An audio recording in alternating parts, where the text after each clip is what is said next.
Hello friends, आप सभी को नमस्कार। मैं हितेश कुमार एक बार फिर से आप सभी का ज्ञान कोश यूट्यूब चैनल में स्वागत करता हूं।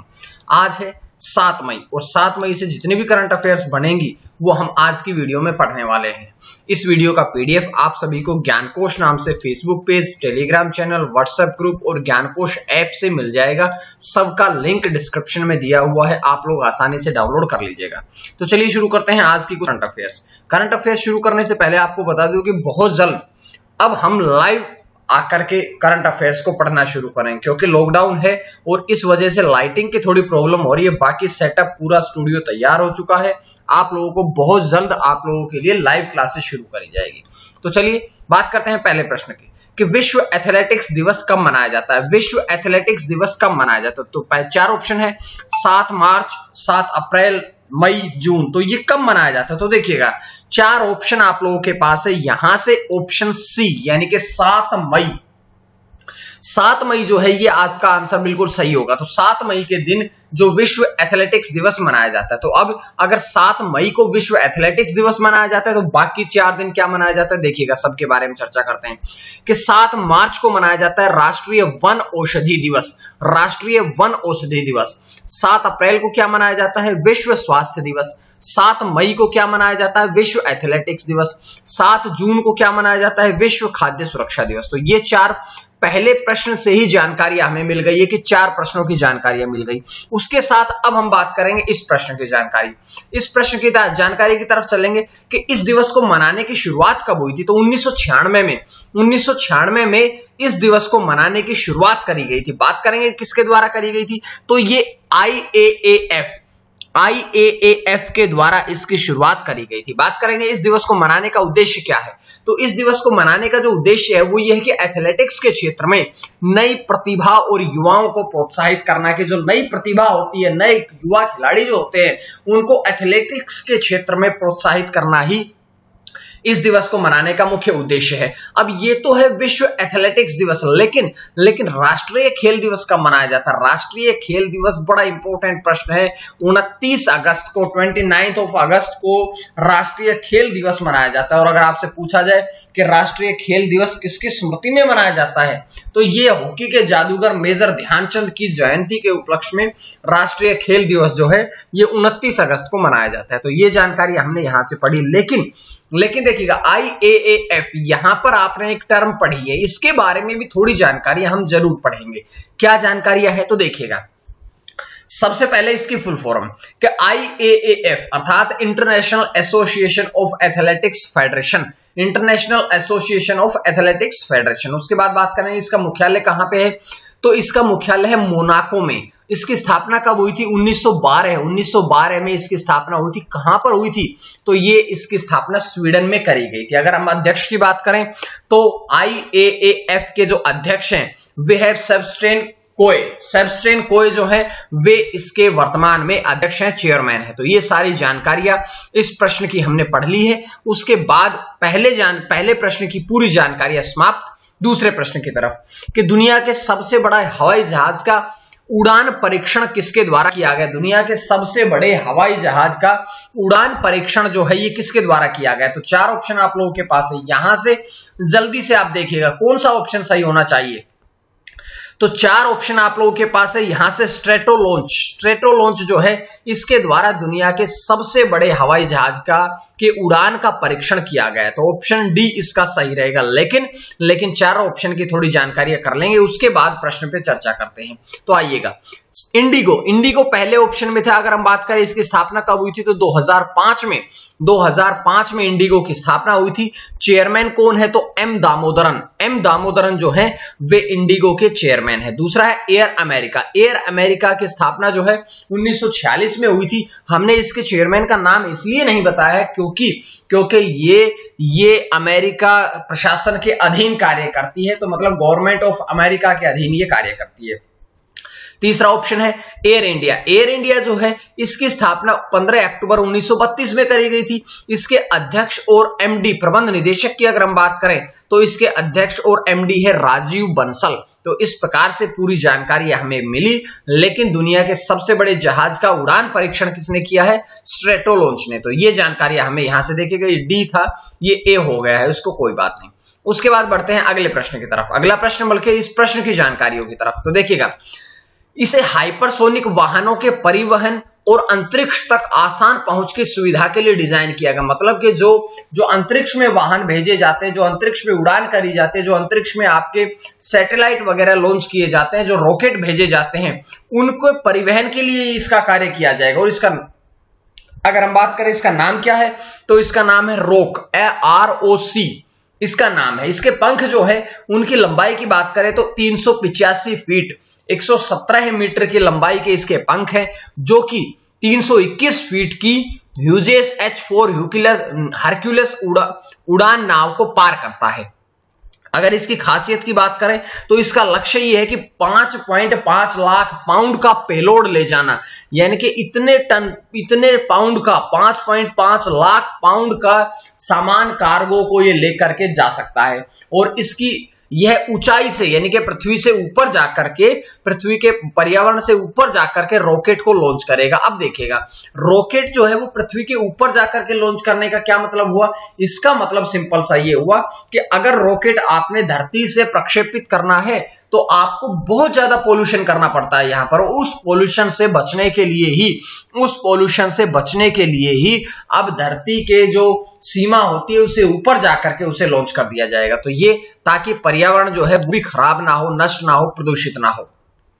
अब थोड़ी जानकारी हम पढ़ेंगे इस वाहन के बारे में। देखिएगा, ये वाहन है, देखिएगा इसके जो पंख है वो देखिएगा कहां से कहां तक ये 2 एरोप्लेन्स के साथ जुड़े हुए हैं। ऐसा लगता है जैसे एक एरोप्लेन ये है और दूसरी एरोप्लेन ये है, 2 एरोप्लेन्स को एक साथ में उड़ाया गया। ये इतने बड़े इसके पंख है। तो इस प्रकार का ये हवाई जहाज था। तो इसके अगर बात करें, स्ट्रेटोलॉन्च ने लॉन्च करी है। मुख्यालय स्ट्रेटोलॉन्च का कहां पे है? तो कैलिफोर्निया कहां है? अमेरिका में है। और स्ट्रेटोलॉन्च के अध्यक्ष और सीईओ कौन है? तो जीन फ्लोयड जो है वे इसके अध्यक्ष है। तो पूरी जानकारियां मैं आप लोगों के सामने ले आया हूं। उसके बाद प्रश्न नंबर 3 की तरफ। प्रश्न नंबर 3 क्या है कि आईसीसी ने 6 साल का प्रतिबंध किस देश पर लगाया है? कौन सा है? किस व्यक्ति पर लगा? देश नहीं, आईसीसी ने 6 साल का प्रतिबंध जो है ये किस व्यक्ति पर लगाया है? तो यहां से आप लोगों के लिए 4 ऑप्शन है। यहां 4 ऑप्शन में आपने बताना है कि ऐसा कौन सा व्यक्ति है जिस पर कि आईसीसी ने 6 साल का प्रतिबंध जो है वो लगा दिया है। तो यहां से ऑप्शन ए, नुआन जोइसा जो है उन पर 6 साल का प्रतिबंध जो है आईसीसी ने लगा दिया है। श्रीलंका के हैं, पहले क्रिकेटर रह चुके थे, उसके बाद में कोच भी रह चुके हैं और उन पर 6 साल का प्रतिबंध जो है वो आईसीसी ने लगा दिया है। क्या बात है? पहले 4 ऑप्शन के बारे में। तो 3 और भी खिलाड़ी हैं आपके लिए, मोहम्मद नावीद और शैमान अनवर भट्ट। दोनों के बारे में मैंने एक पिछली वीडियो में कुछ दिन पहले बताया था कि दोनों यूएई के खिलाड़ी है और दोनों के ऊपर 8 वर्ष का जो है प्रतिबंध लगा दिया गया है। उसके बाद में श्रीलंका के एक और खिलाड़ी है जिनका नाम है दिलहारा लोकू हेटगे। उन पर भी 8 साल का प्रतिबंध पहले ही लगाया जा चुका है और अब 6 साल का प्रतिबंध जो है ये नुआन जोइसा पर लगा दिया गया है। अब बात करेंगे नुआन जोइसा के बारे में। तो देखिएगा, वे श्रीलंका के पूर्व खिलाड़ी रह चुके हैं, साथ साथ में कोच का भी पदभार संभाल चुके हैं। क्यों लगाया है? क्योंकि उन्होंने आईसीसी भ्रष्टाचार विरोधी संहिता का उल्लंघन कर दिया और इसी उल्लंघन करने के कारण ही उन पर 6 साल का प्रतिबंध लगा दिया गया। साथ साथ में उन्हें 31 अक्टूबर 2018 को ही उन पर अस्थायी रूप से प्रतिबंध लगा दिया गया था, उन्हें निलंबित कर दिया गया था। लेकिन ये मामला जो था 2 साल से पेंडिंग में था, जिसके बाद अब उन पर ये रोक लगा दिया गया है, 6 साल का प्रतिबंध लगा दिया गया है। अब बात करते हैं आईसीसी के बारे में। तो आईसीसी की फुल फॉर्म क्या होती है? International cricket council. ICC international cricket council जो है वो इसकी फुल फॉर्म होती है। स्थापना कब हुई थी? 15 जून 1909 में हुई थी। मुख्यालय कहां पे है? दुबई, यूएई में इसका मुख्यालय है। और अध्यक्ष कौन है? Greg Barclay. तो ये सारी जानकारियां जो थी, इस प्रश्न की सारी जानकारियां मैं आप लोगों के लिए ले आया हूं। तो 3 प्रश्न के उत्तर पढ़ लिया। चौथे प्रश्न की तरफ चलिएगा कि कोजीट, COJEET ऑपरेशन किसके द्वारा लॉन्च किया गया है? तो 4 ऑप्शन आप लोगों के पास है। कोजीट जो ऑपरेशन है किसके द्वारा लॉन्च किया गया है? तो ये 4 ऑप्शन आप लोगों के पास है। यहां से 4 ऑप्शन में आपने सटीक आंसर को ढूंढना है, जो कि सटीक आंसर इसका रहेगा सशस्त्र बल।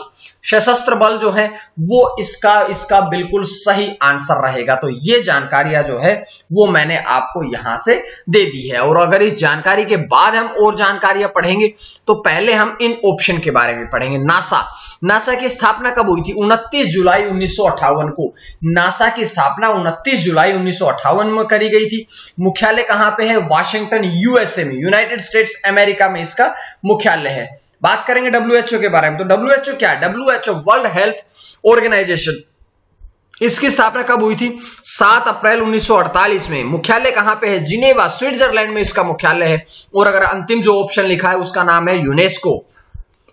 यूनेस्को की स्थापना 16 नवंबर 1945 में करी गई थी। मुख्यालय कहां पे है? तो इसका पेरिस, फ्रांस में इसका मुख्यालय है। और अब हम बढ़ेंगे इस प्रश्न के जानकारियों की तरफ। अब हम पढ़ेंगे इस प्रश्न की व्याख्या की तरफ कि सशस्त्र बलों के द्वारा इस ऑपरेशन को लॉन्च किया गया, जिसका उद्देश्य यह है कि जो कोरोना वायरस है, कोरोना वायरस के दौरान जो मरीज होते हैं उन मरीजों को मानसिक रूप से मजबूत बनाना, ताकि वो अपने दिमाग में, मस्तिष्क में गलत प्रकार की भावनाएं ना लाए और लड़ने की क्षमता बरकरार रखें। उसके साथ साथ उनके स्वास्थ्य की देखभाल करना भी उनका इस ऑपरेशन का मुख्य उद्देश्य है। और ये ऑपरेशन जो है ये माधुरी कानिटकर के अध्यक्षता में लेगा। वे कौन है? वे सशस्त्र बलों में 3 स्टार जनरल बनने वाली तीसरी महिला है। तो तीसरी महिला है, तो उससे पहले 2 महिला कौन है? पहली महिला थी वाइस एडमिरल डॉक्टर पुनीता अरोड़ा, और दूसरी महिला जो है वो है एयर मार्शल पद्मावती बंदोपाध्याय। तो ये सारी जानकारियां हमने इस प्रश्न से पढ़ ली है। उसके बाद देखिएगा 5वां प्रश्न कि यूनेस्को द्वारा प्रेस स्वतंत्रता पुरस्कार 2021, प्रेस स्वतंत्रता पुरस्कार 2021 से किसे सम्मानित किया गया है? किसे सम्मानित किया गया है? तो देखिएगा 4 ऑप्शन आप लोगों के पास है। यहां से आप लोगों ने देखना है कि किसे यूनेस्को विश्व प्रेस स्वतंत्रता पुरस्कार से सम्मानित किया गया है। तो इसमें यहां पर आपने पढ़ना है मारिया रेसा को इस पुरस्कार से सम्मानित किया गया है। बात करेंगे 4 ऑप्शन के बारे में। शिंजो अबे को भारत सरकार द्वारा पद्म विभूषण 2021 से सम्मानित किया गया, किस क्षेत्र में? जन सेवा क्षेत्र में। केशुभाई पटेल को जन सेवा क्षेत्र में ही पद्म भूषण पुरस्कार से 2021 में सम्मानित किया गया। विजय चक्रवर्ती को भी जन सेवा क्षेत्र से ही पद्मश्री पुरस्कार 2021 से सम्मानित किया गया। ये वो पुरस्कार है, पद्मश्री पुरस्कार से अभी भारत सरकार ने इनको नवाजा है। उसके बाद में बात करते हैं मारिया रेसा के बारे में। मारिया रेसा जो है वो एक पत्रकार हैं। कोरोना वायरस जैसी खतरनाक स्थिति में भी उन्होंने पत्रकारिता के क्षेत्र में उत्कृष्ट योगदान दिया, जिस वजह से उन्हें इस पुरस्कार से नवाजा गया है। और बात करते हैं कि उनका जो पत्रकारिता का कैरियर जो है वो 3 दशक यानी कि 30 वर्षों से भी अधिक पुराना है। 30 वर्षों से भी अधिक समय से वो पत्रकारिता का कार्य कर रही है। और बात करते हैं कि उनका नाम, ये जो यूनेस्को प्रेस स्वतंत्रता पुरस्कार जो है, इस पुरस्कार का जो नाम है, इसका नाम कोलंबियाई पत्रकार गुइलेर्मो कैनो इसाजा के नाम पर ही रखा गया था। और यहां से 2 बातें और देखिएगा, प्रेस स्वतंत्रता पुरस्कार पढ़ लिया। अब बात करेंगे प्रेस स्वतंत्रता सूचकांक 2021 में भारत का कौन सा स्थान था? तो सूचकांक के प्रश्न भी आपके एग्जाम में पूछे जाते हैं। तो यहां से आपका जो आंसर रहेगा वो 142वां स्थान रहा। और जो ये प्रेस स्वतंत्रता है, ये भारत के संविधान के अनुच्छेद 19(1) क में प्रेस की स्वतंत्रता जो है ये वर्णित करी गई है। तो इस प्रकार से पूरी जानकारियां मैं आप लोगों के लिए इस प्रश्न से ले आया हूं। और 5 प्रश्नों के बाद हम बढ़ते हैं आज के प्रश्न की तरफ। तो आज का क्या प्रश्न है आप लोगों के लिए? आज का आप लोगों के लिए क्या प्रश्न है कि इंटरनेशनल नो डाइट डे कब मनाया जाता है? ये एक दिवस है कि इंटरनेशनल नो डाइट डे कब मनाया जाता है। तो देखिएगा 4 ऑप्शन आप लोगों के पास है, इसका सटीक आंसर आप लोगों ने कमेंट बॉक्स में करके बताना है। उसके बाद है, कल आप प्रश्न पूछा गया था कि मार्केटिंग टेक्नोलॉजी स्टार्टअप वंडरलैंड के हेड कौन बने? तो एक जवाब आपका सही आया, जिसका नाम है जतिन कोरे। लेकिन मैंने आपसे कहा कि अगर आपका प्रश्न, आपका आंसर, आपका जवाब अगर आपका यहां पर दिखाना है, डिस्प्ले करना है, तो कम से कम आपने सर्च करना पड़ेगा। केवल नाम नहीं लिखना, अब आपने उससे संबंधित पूरी जानकारियां इकट्ठी करके कम से कम एक प्रश्न की जानकारियां तो मुझे देनी होगी।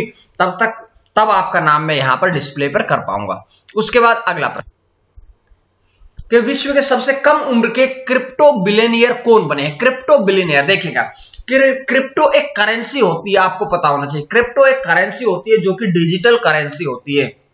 और सबसे कम उम्र के क्रिप्टो बिलियनियर कौन बने हैं? तो 4 ऑप्शन यहां से आपके सामने है। 4 ऑप्शन में से आप लोग देखिएगा, विटालिक ब्यूटेरिन जो है वे विश्व के सबसे कम उम्र के क्रिप्टो बिलियनियर जो हैं वो बने हैं। तो ये जानकारी आपको मिल जाती है। उसके बाद 4 ऑप्शन, पूर्णा कौन है? पूर्णा सबसे कम उम्र में एवरेस्ट फतेह करने वाली आंध्र प्रदेश, भारत के आंध्र प्रदेश जिले की एक लड़की है, जो कि 13 वर्ष और 11 महीने की उम्र में उन्होंने एवरेस्ट जो था वो फतेह कर लिया था। उसके बाद में देखिएगा ऑप्शन बी, सना मारिन कौन है? तो वे फिनलैंड की सबसे कम उम्र की प्रधानमंत्री बनी थी। कितने वर्ष में? मात्र 34 वर्ष की उम्र में वो फिनलैंड की सबसे कम उम्र की प्रधानमंत्री बनी थी। और यहां से बात करेंगे विटालिक ब्यूटेरिन जो है 27 वर्ष की उम्र में सबसे ज्यादा या क्रिप्टो बिलियनियर जो है वो बने हैं। और मारिके कौन है? सबसे कम उम्र में बुकर पुरस्कार जीतने वाले 29 वर्ष की उम्र में। तो ये जानकारी हमने यहां से पढ़ी। उसके बाद में बढ़ेंगे हम उत्तर की तरफ कि वो एथेरियम के संस्थापक है और वे एक रूसी कनाडाई प्रोग्रामर है और लेखक है। उन्होंने 2014 में एथेरियम की स्थापना भी करी थी। तो ये सारी जानकारियां जो थी इस प्रश्न की मैं आप लोगों के सामने ले आया हूं। उसके बाद है 7वां प्रश्न, क्रिप्टो करेंसी क्या है? यहां से एक प्रश्न और बनेगा, देखिएगा।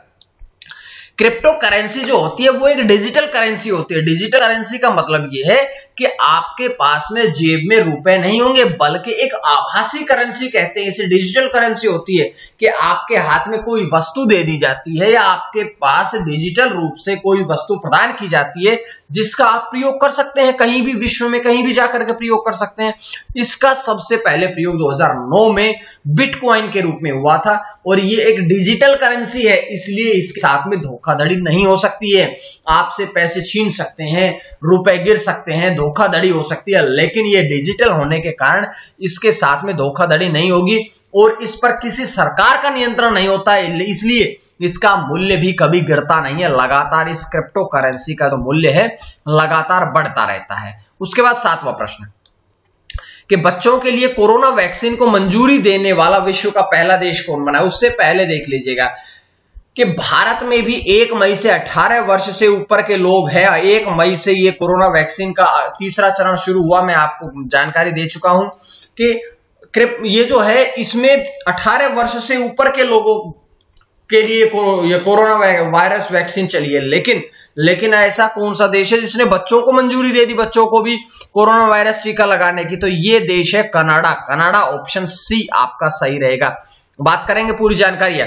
अब ये 12 से 15 वर्ष की उम्र के बच्चे जो हैं उनको भी कोरोना वायरस वैक्सीन लगवाने की मंजूरी दी है। कौन सी? फाइजर बायोटेक मंजूरी दी है कोरोना वैक्सीन लगवाने के लिए। और कनाडाई सरकार ने दिसंबर 2020 में 16 वर्ष से अधिक के व्यक्तियों को वैक्सीन की मंजूरी दे दी थी, यानी कि इससे पहले 16 वर्ष से अधिक के तो दे चुका है, अब 12 से 15 के बच्चों को भी मंजूरी कनाडा के द्वारा दी गई है। कनाडा ने यह मंजूरी दी है। कनाडा की राजधानी कहां है? ओटावा। प्रधानमंत्री कौन है? Justin Trudeau. क्षेत्रफल की दृष्टि से अगर देखा जाए तो कनाडा जो है वो विश्व का दूसरा सबसे बड़ा देश है। पहला कौन सा है? रूस। और भारत का कौन सा स्थान है? 7वां। तो इस प्रकार से पूरी जानकारियां आप लोगों के सामने यहां से स्क्रीन से मिल जाती है और 7वां प्रश्न आपका यहां से समाप्त हो जाता है। 7वें के बाद में बढ़ेंगे हम 8वें प्रश्न की तरफ। S&P ने वित्त वर्ष 2021-22 के लिए भारत की जीडीपी का अनुमान कितना लगाया है? तो कितना अनुमान लगाया है? तो यहां से देखिएगा ऑप्शन ए जो है 9.8% वृद्धि का अनुमान लगाया है। और इससे पहले ये अनुमान कितना था? 11% वृद्धि का। लेकिन कोरोना वायरस महामारी फैलने के कारण ये जो प्रतिशत था ये 11 से कम करके 9.8% जो था वो कर दिया गया था। तो ये जानकारी मैंने आपको यहां से दी है। बात है के बारे में कि ये पहले अनुमान 11% वृद्धि का था, लेकिन कोरोना वायरस की दूसरी लहर के कारण इसमें कमी कर दी गई है। उसके बाद प्रश्न नंबर 9 कि जगमोहन मल्होत्रा का निधन, वे कितनी बार जम्मू कश्मीर के राज्यपाल बने थे। तो कितनी बार जम्मू कश्मीर के राज्यपाल बने थे, देखिएगा मैंने उपराज्यपाल नहीं लिखा है क्योंकि जम्मू कश्मीर वर्तमान में केंद्र शासित प्रदेश है, लेकिन इससे पहले तो राज्य था और राज्य का राज्यपाल होता है, केंद्र शासित प्रदेश का उपराज्यपाल होता है। तो वे 2 बार, यानी कि इस प्रश्न का ऑप्शन बी सही रहेगा, वे 2 बार जम्मू कश्मीर के उप राज्यपाल बने थे। तो जानकारी पूरी प्राप्त करते हैं। पहली बार 1984 से 1989 के बीच में और दूसरी बार जनवरी 1990 से मई 1990 के बीच में। उन्होंने इसके बाद में दिल्ली, गोवा, दमन दीव के उपराज्यपाल का कार्यभार संभाला है। पहली बार लोकसभा के लिए वे लोकसभा के लिए पहली बार कब चुने गए थे? 1996 में चुने गए थे। और अटल बिहारी वाजपेयी की सरकार में उन्होंने शहरी विकास और पर्यटन मंत्री के रूप में भी कार्य किया था। वे ऐसे व्यक्ति हैं जिन्हें पद्मश्री, पद्म भूषण और पद्म विभूषण तीनों सम्मानों से सम्मानित किया जा चुका है। 1971 में पद्मश्री से सम्मानित किया गया, 1977 में पद्म भूषण से सम्मानित किया गया और 2016 में उन्हें पद्म विभूषण से सम्मानित किया गया था। उसके बाद आज का आखिरी प्रश्न है कि बंगाल की ये खबर आप तक पहुंच गई होगी पहले ही कि पश्चिम बंगाल की लगातार तीसरी बार मुख्यमंत्री कौन बनी है? तो कौन बनी है? ममता बनर्जी। ऑप्शन बी सही रहेगा। लेकिन इतनी सी जानकारी नहीं, और जानकारी देखिएगा। सुचेता कृपलानी भारत की पहली मुख्यमंत्री बनी थी, जो कि यूपी की बनी थी। कब बनी थी? 1963 से 1967 में बनी थी, कांग्रेस पार्टी की तरफ से बनी थी। आनंदीबेन पटेल, जो कि गुजरात की पहली सीएम थी, 2014 से 2016 तक रही थी। वर्तमान में उत्तर प्रदेश और मध्य प्रदेश की राज्यपाल का पदभार भी संभाले हुए। उसके बाद में जयललिता तमिलनाडु की मुख्यमंत्री बनी 1991 से 96, दूसरी बार मई 2001 से सितंबर 2001, तीसरी बार 2002 से 2006, चौथी बार 2011 से 2014, पांचवी बार 2015 से 2016 और मृत्यु उनकी हो भी गई है जयललिता की। तो उसके बाद में देखिएगा थोड़ी सी जानकारी प्रश्न की कि ममता बनर्जी ने शपथ ले ली है, लेकिन जो सारे मंत्री हैं उनके या मंत्रिमंडल जो है वो 9 मई को रविंद्रनाथ टैगोर की जयंती के अवसर पर वो शपथ लेंगे। और तृणमूल पार्टी की वो प्रमुख है, अध्यक्ष हैं। तृणमूल पार्टी ने 292 सीटों में से 213 सीटें जीती हैं। दूसरे स्थान पर बीजेपी रही, 77 सीटें जीती। ममता बनर्जी अपने कार्यकाल में नबना की प्रमुख होंगी और उन्हें कलकत्ता पुलिस जो है वे गार्ड ऑफ ऑनर से भी सम्मान देगी। उसके बाद आखिरी स्लाइड है ये कि एआईटीसी की प्रमुख है। एआईटीसी क्या है? ऑल इंडिया तृणमूल कांग्रेस, जिसका गठन 1 जनवरी 1998 में किया गया था। मुख्यालय कहां पे है? तो इसका मुख्यालय कहां पे है? कोलकाता, पश्चिम बंगाल। अध्यक्ष कौन है? ममता बनर्जी। तो पूरी जानकारी मैं आज की वीडियो में आप सभी के लिए ले आया हूं। तो इसका पीडीएफ आप सभी को टेलीग्राम चैनल से मिलेगा, फेसबुक पेज से मिलेगा, व्हाट्सएप ग्रुप से मिलेगा, साथ साथ में ज्ञानकोश ऐप से भी मिलेगा। तो ये सारी जानकारी आप प्राप्त करने के लिए लिंक्स में जाकर के इन सबको ज्वाइन कर लीजिएगा ताकि आपको सारियां मिलती रहे। आज के लिए इतना ही। बहुत जल्द आप लोगों के सामने मैं लाइव आकर के क्लासेस लूंगा। तब तक के लिए आप लोग पढ़ते रहें। धन्यवाद। मां सरस्वती की कृपा आप सभी पर बनी रहे। आप सभी ऐसे ही स्वस्थ रहें, सेफ रहें, घरों में रहें। आप सभी का बहुत बहुत तहे दिल से धन्यवाद।